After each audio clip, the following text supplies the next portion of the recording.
Assalamualaikum warahmatullahi wabarakatuh. Waalaikumsalam warahmatullahi wabarakatuh.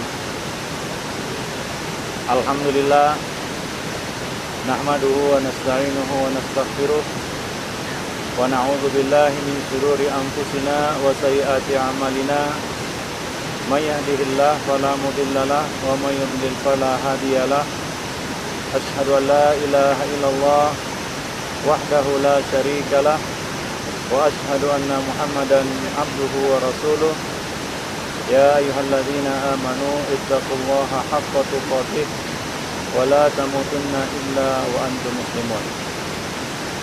Amma ba'du, para ikhwah sekalian, jemaah kaum muslimin yang dirahmati Allah Subhanahu wa taala. Kita sebagai seorang muslim harus menjadi orang yang paling merasa beruntung di atas muka bumi. Dengan la ilaha illallah yang Allah Subhanahu wa taala buka hati kita untuk dapat menerimanya dan memahaminya, kita menjadi orang yang paling mulia. Allah mengangkat derajat kita dengan kalimat tersebut. Allah memuliakan kita di dunia dengan kalimat tersebut, dan Allah Subhanahu wa taala juga akan mengangkat derajat kita di akhirat kelak dengan kalimat itu, yaitu kalimat la ilaha illallah. Ikhwan sekalian, perlu kita ketahui bahwa sejarah hidup kita ini berawal dari persaksian la ilaha illallah, yaitu ketika Allah Subhanahu wa taala mengeluarkan kita semua dari tulang sulbi bapak kita Adam alaihi salam. Allah Subhanahu wa taala mengambil persaksian dari kita semua, disadari atau tidak. Saat itu kita ada di situ. Kita termasuk salah satu di antara orang-orang yang diambil persaksiannya oleh Allah Subhanahu wa taala jauh sebelum kita hadir di muka bumi ini.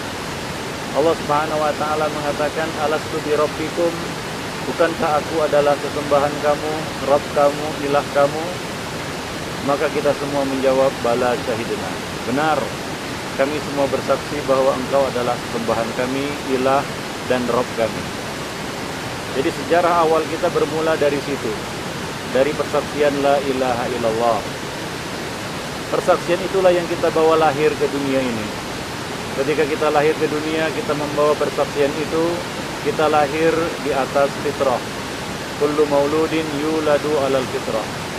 Semua bayi yang lahir itu lahir di atas fitrah, yaitu fitrah la ilaha illallah. Kita membawa persaksian ini lahir ke dunia. Di dunia Allah Subhanahu wa taala melengkapi kita dengan segala fasilitas dan sarana. Dan Allah Subhanahu wa taala menurunkan kitab suci, mengirim para rasul, semuanya membawa misi, yaitu agar manusia tetap berada di atas persaksian tersebut, yaitu tetap berada di atas persaksian mereka la ilaha illallah. Allah Subhanahu wa taala mengatakan di dalam kitabnya, Allah Subhanahu wa taala mengatakan di dalam kitabnya, wa laqad ba'atsna fi kulli ummatin rasulan an i'budullaha wajtanibut taghut. Sungguh telah kami utus kepada tiap-tiap umat seorang rasul, yang mana mereka para rasul ini semuanya menyuruh an i'budullaha wajtanibut taghut. Sembahlah Allah Subhanahu wa taala dan jauhilah taghut. Demikian juga setiap nabi berseru kepada kaumnya, ya qaumi ibudullaha ma lakum min ilahin ghairuhu. Wahai kaumku, sembahlah Allah Subhanahu wa taala, sesungguhnya tidak ada sesembahan yang berhak disembah kecuali Allah Subhanahu wa taala. Demikian pula kita hadir di dunia ini adalah untuk misi tauhid. Allah Subhanahu wa taala mengatakan di dalam kitabnya, wa ma khalaqtul jinna wal insa illa liya'budun. Tidaklah aku ciptakan jin dan manusia melainkan agar mereka beribadah kepadaku semata. Demikian pula ketika kita akan meninggalkan dunia ini, kita diperintahkan untuk tidak mati kecuali di atas tauhid. Allah mengatakan, ya ayyuhalladzina amanu taqullaha haqqa tuqatih wa la tamutunna illa wa antum muslimun.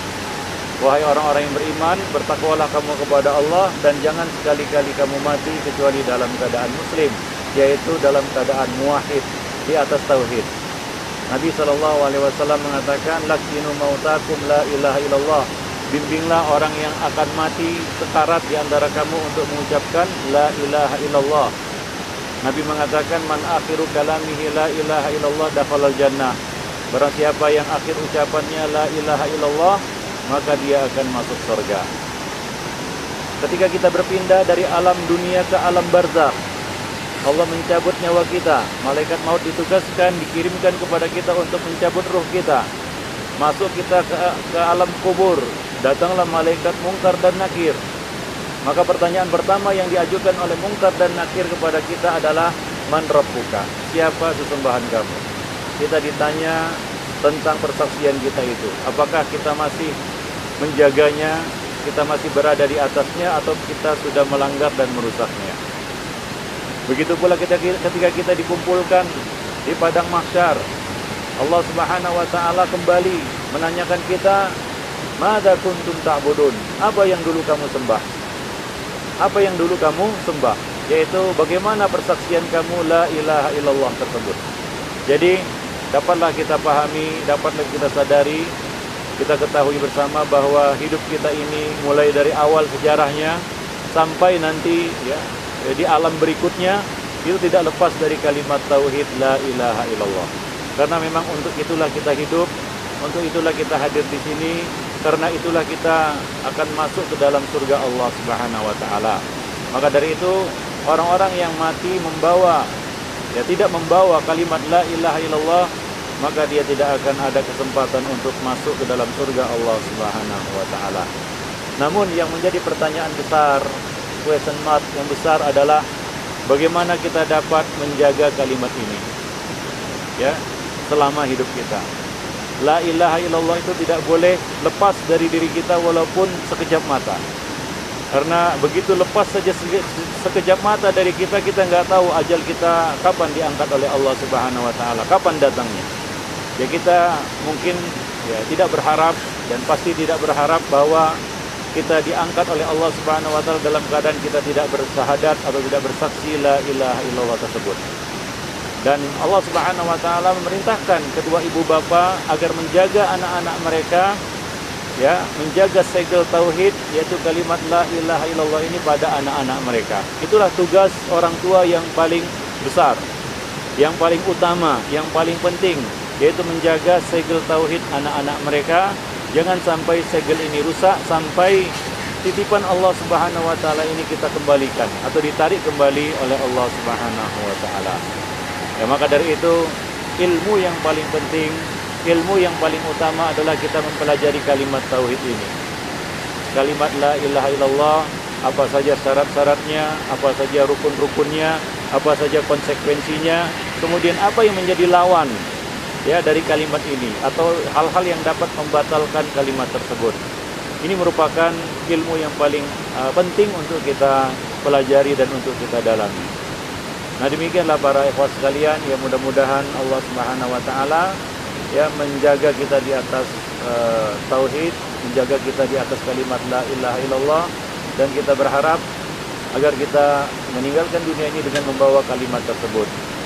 Allah Subhanahu wa taala mengatakan, Rabbana afrigh alaina sabran wa tawaffana muslimin. Ya Allah, curahkanlah kepada kami kesabaran dan wafatkanlah kami dalam keadaan muslim, yaitu muwahhid. Nah, demikianlah ikhwani fiddin, para jemaah sekalian, mudah-mudahan ini semua menjadi bahan renungan bagi kita semua.